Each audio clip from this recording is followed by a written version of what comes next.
السلام علیکم دوستو، اس قسط کے آغاز میں ہم دیکھتے ہیں کہ سلجوقی محل میں سلطان ایک شخص سے خط لکھوا رہا ہوتا ہے۔ حسن اور ہمارے دوسرے سپاہیوں کو شہید کرنے والے اس کا بدلہ اپنے خون سے چکائیں گے۔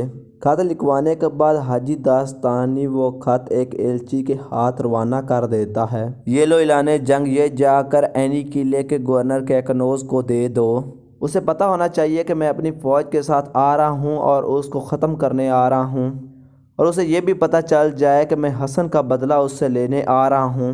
یہ سنتے ساتھ ہی ایلچی وہ خط لے کر وہاں سے چلا جاتا ہے۔ ایلچی کے چلے جانے کے بعد امیر کندوری کہتا ہے، سلطان، اگر ہم بزدینیوں کے اوپر حملہ کرنے والے ہیں تو آپ ابراہیم النال کو معاف کر دیں اور اس کو فوج کی قیادت دے دیں، اور میری گردن حاضر ہے، اور میں جانتا ہوں کہ ہماری ریاست کے لیے کیا بہتر ہے اور کیا برا ہے، جیسا کہ میں نے اناتولیہ پر جانے والے دستے کے بارے میں کہا تھا۔ یہ سنتے ساتھ ہی سلطان کچھ سوچنے لگ جاتا ہے۔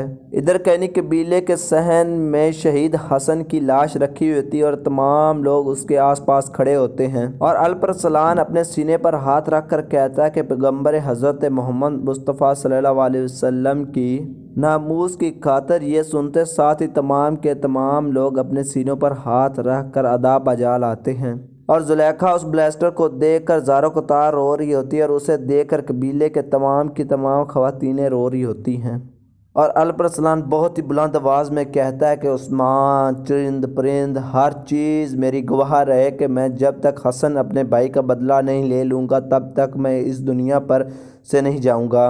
اگر میں بدلہ نہ لوں تو میری تلوار جو سورج، چاند اور ستاروں سے چمکتی ہے، اور میرا جو تیر ہے جو ہوا کو چیرتے ہوئے جاتا ہے، وہ میرے ہی آ کر سینے میں لگے۔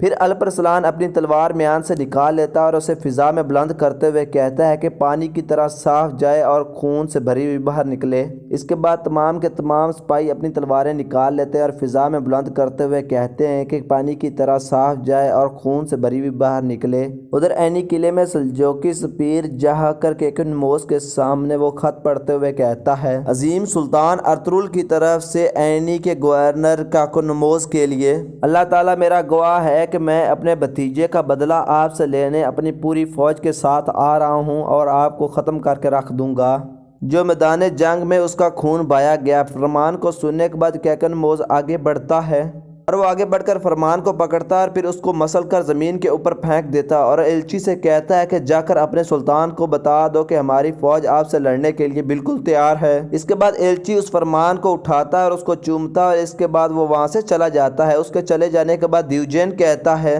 دیوجین جلدی سے جاؤ، شہزادی سے کہو کہ اپنی فوج ساری کی ساری سمیٹ کر جلدی سے یہاں پر آ جائیے۔ سنتے ساتھ ہی دیوجین وہاں سے چلا جاتا ہے، اور دکاس کہتا ہے کہ ہم کیتھرون میں ترکوں کے ساتھ لڑیں گے اور ان کا مقابلہ کریں گے اور ان کو نقشے سے ہی ختم کر دیں گے۔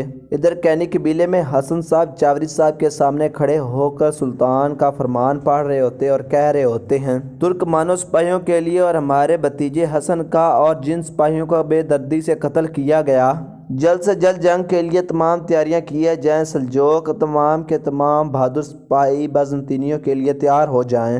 چاوری صاحب فرمان سننے کے بعد الپرسلان اور سلیمان سے کہتا ہے کہ آپ نے اپنے چچا سلطان کا فرمان سن لیا ہے، جلدی سے تیار ہو جائیں۔ یہ سنتے ساتھ ہی حسن صاحب اور سلیمان صاحب اپنے سینوں پر ہاتھ رکھتے ہیں اور ادا بجا لاتے ہیں اور تیاری کے لیے چلے جاتے ہیں وہاں سے۔ دوسری طرف شہزادہ طہارت اپنے ساتھ بہت بڑی بازنطینیوں کی ایک تعداد لے کر عینی قلعے کے اندر داخل ہوتا ہے، اور عینی قلعے میں تمام گورنر سمیت تمام کے تمام لوگ شہزادے کا استقبال کرنے کے لیے کھڑے ہوتے ہیں۔ شہزادہ اپنے گھوڑے سے اترتا ہے اور پھر کسی سے بات کیے بغیر ہی اندر چلا جاتا ہے۔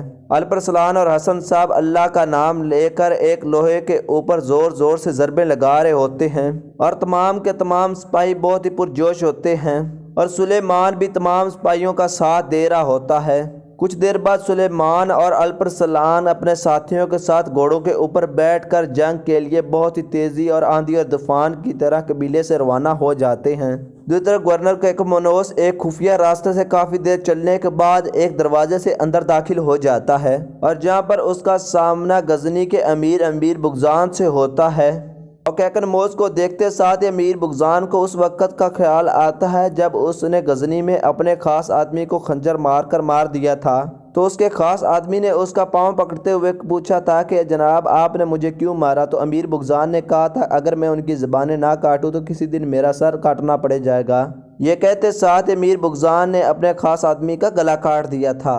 اس خیال کے بعد کمانڈر کیکن موز کہتا ہے کہ میرا پوشیدہ خنجر جو سلجوقیوں کا دل چیر ڈالے گا۔ امیر بغضان خوش آمدید، اس پر امیر بغضان اس کا شکریہ ادا کرتا ہے۔ تو دوستو اسی سین کے ساتھ اس ایپیسوڈ کا اختتام ہو جاتا ہے۔ اگر دوستو ہماری ویڈیو اچھی لگی ہو تو اس کو لائک کریں اور ہمارے چینل کو سبسکرائب کر لیں تاکہ ہماری نیو آنے والی ویڈیو آپ تک جلد از جلد پہنچ سکے اور آپ ہماری ویڈیو کو دیکھ سکیں اور لطف اندوز ہو چکے۔ اگلی ایپیسوڈ میں ملتے ہیں، تب تک کے لیے اللہ حافظ۔